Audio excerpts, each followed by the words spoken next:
Ebenezer Scrooge. As Scrooge looked fixedly at this phenomenon, it was a knocker again.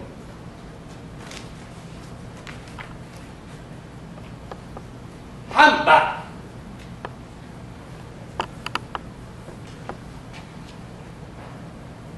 As he threw his head back in the chair, his glance happened to rest upon a bell, a disused bell that hung in the room, and communicated for some purpose now forgotten with a chamber in the highest story of the building. It was with great astonishment and with a strange, inexplicable dread that as he looked, he saw the bell begin to swing. It swung so softly in the outset that it scarcely made a sound. But soon it rang out loudly, and so did every bell in the house.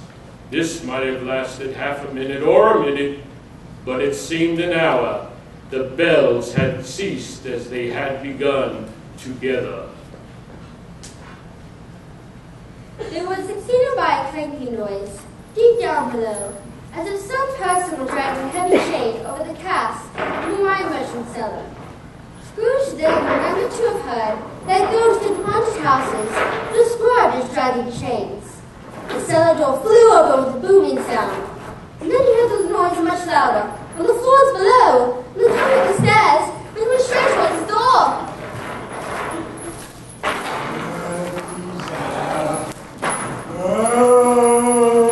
It's a humbug, sir. I won't believe it.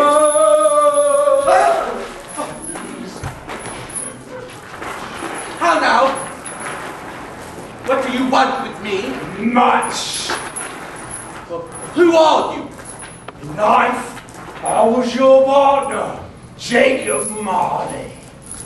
Can you sit down? I can. Do it then.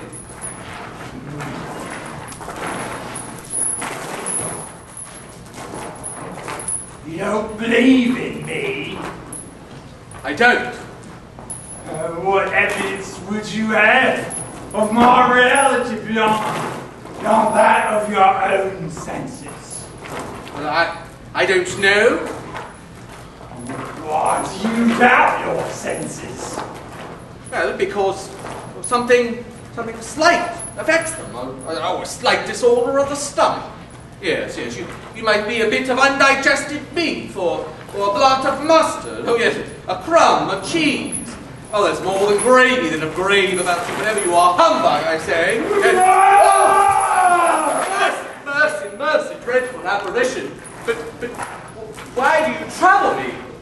Man of the worldly mind, do you believe in me or not? Why, I do, I must.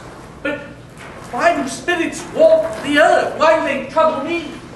It is required of every man that the spirit within him should walk abroad amongst his fellow men and travel far and wide. But if that spirit goes not forth in life, Ebenezer, it is condemned to do so after death. It is doomed. Woe is me to roam the world and witness what it cannot share, but might have shared, and turn to happiness. But you are fettered. Tell me why. Well, where the chains are forged in life, Ebenezer, are made these, link by link and yard by yard, are girded them on of my own free will, and of my own free will I have worn them. Is this pattern strange to you, Ebenezer? Or do you know the weight and length of the strong coil you bear yourself?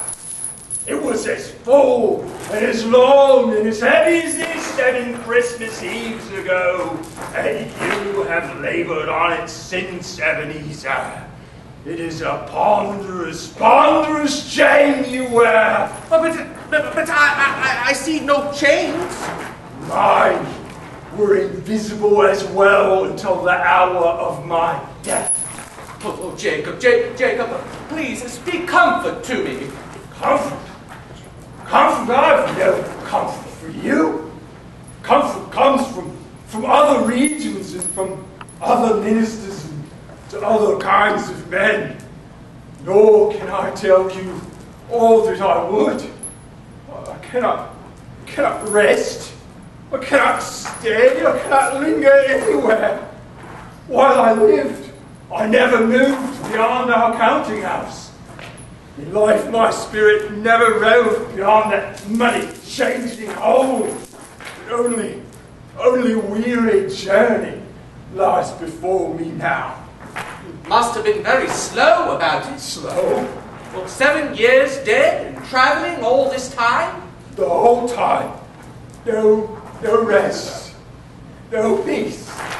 Only the endless torture of this my remorse. Well, you travel fast. On the wings of the wind. Ah, you must have covered a great quantity of ground in that time. Don't you understand, Ebenezer? I'm chained, I'm bound, I'm double-armed. For I have learned that no amount of remorse can make amends for one's life's opportunities misused. And yet such was I, Ebenezer. Such was I. Oh, but you were always a good man of business, Jacob. Business? Business? Mankind was my business. The common welfare was my business. Mercy, forbearance, benevolence, forgiveness. These were all my business. The dealings of our trade, they were but a drop of water in a comprehensive ocean of what should have been my business. It is at this time of the rolling year that I suffer the most. How could I have walked through streets filled with my fellow men and never lifted my eyes to that blessed star which led the wise men to a poor abode? Were there no poor hopes to which its light might have conducted me? Hear me, Ebenezer. My time here is nearly done. I will, Jacob, I will, but please, don't be hard upon me, don't be flowery. How it is that I appear before you now in some form that you can see, I do not know. I have sat invisible beside you for many a day. That's no small part of my penance, Ebenezer. But I'm here to tell you you have yet a chance of escaping. This my fate, a chance in hope of my procuring Ebenezer Scrooge.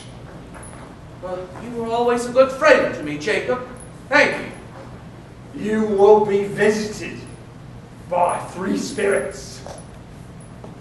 Is that the chance and hope that you had mentioned, Jacob? Because I think I'd rather not. It is. Expect the first tomorrow night when the clock strikes 1. Well, but couldn't I just take them all at once and have it over? Expect the second on the next night at the same hour. Expect the third on the following night when the last stroke of 12 ceases to vibrate. And look to see me no more, Ebenezer, but look that for your own sake you remember what has passed here between us. Remember, Ebenezer. Oh, but Jacob, remember. I was going to ask. Remember. Wait. No, Jacob, Jacob!